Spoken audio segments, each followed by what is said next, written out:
Rebonjour. Donc voici le chapitre 12 qui porte sur les statistiques et les probabilités juste à la fin. Donc je vous lis simplement la première partie. Donc vous pouvez soit imprimer le cours, soit recopier la première page. Et jeudi, vendredi, il y aura un exercice à faire.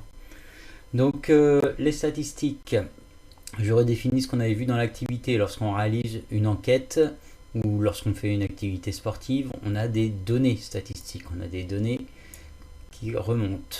Donc ces données portent sur un caractère qui est étudié, comme la couleur des yeux ou comme la distance parcourue en une minute, ce qu'on a vu dans l'activité rameur.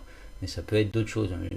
Ça peut être le nombre de paniers à 3 points dans un match de basket, le nombre de kilomètres parcourus sur un match de foot, ça peut être plein de choses. Et donc ce caractère, il est étudié dans une population. J'ai oublié de le mettre en gras population, c'est pas grave. Dans une population, une classe, un pays, une équipe de foot, une équipe de basket, une équipe de ce que vous voulez. Le nombre total de valeurs obtenues est appelé l'effectif total. Comme on avait vu pour la classe, l'effectif total, il y avait 18 personnes. Le nombre de fois où apparaît une valeur, c'est l'effectif de la valeur. Je donne un deuxième exemple.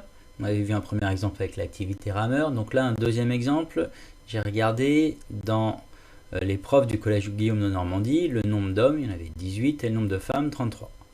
Donc si on définit toutes les données, la population sur laquelle porte l'étude, c'est les profs du collège. D'accord ? Le caractère étudié, c'est le genre du prof. Est-ce que c'est un homme ou une femme ?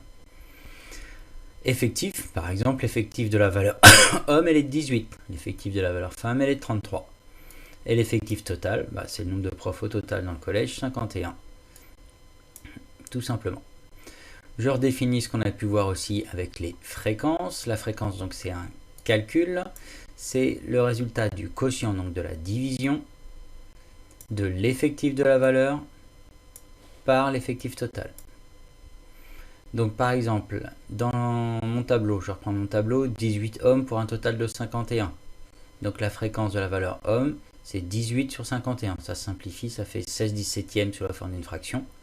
Ou environ 0,35 si j'arrondis au centième pour un nombre décimal, ou 35%.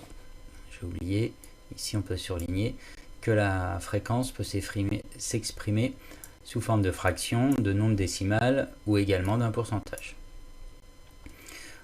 Pareil pour la fréquence femme, donc 33 sur 51, ça ne se simplifie pas, donc on laisse la fraction 33/51e, ce qui fait une fréquence de 0,65 en nombre décimal ou de 65%.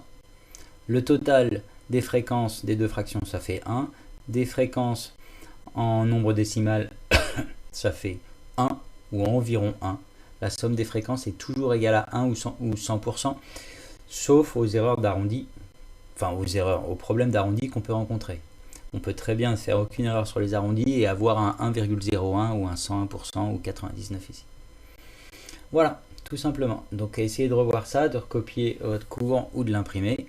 Et puis jeudi, vendredi, je vous donnerai une feuille d'exercice à faire. Et jeudi, normalement, le devoir à rattraper, mais il faut que la vie scolaire ait la possibilité d'avoir un surveillant pour vous garder. Voilà, je vous tiendrai au courant. Bon courage, au revoir.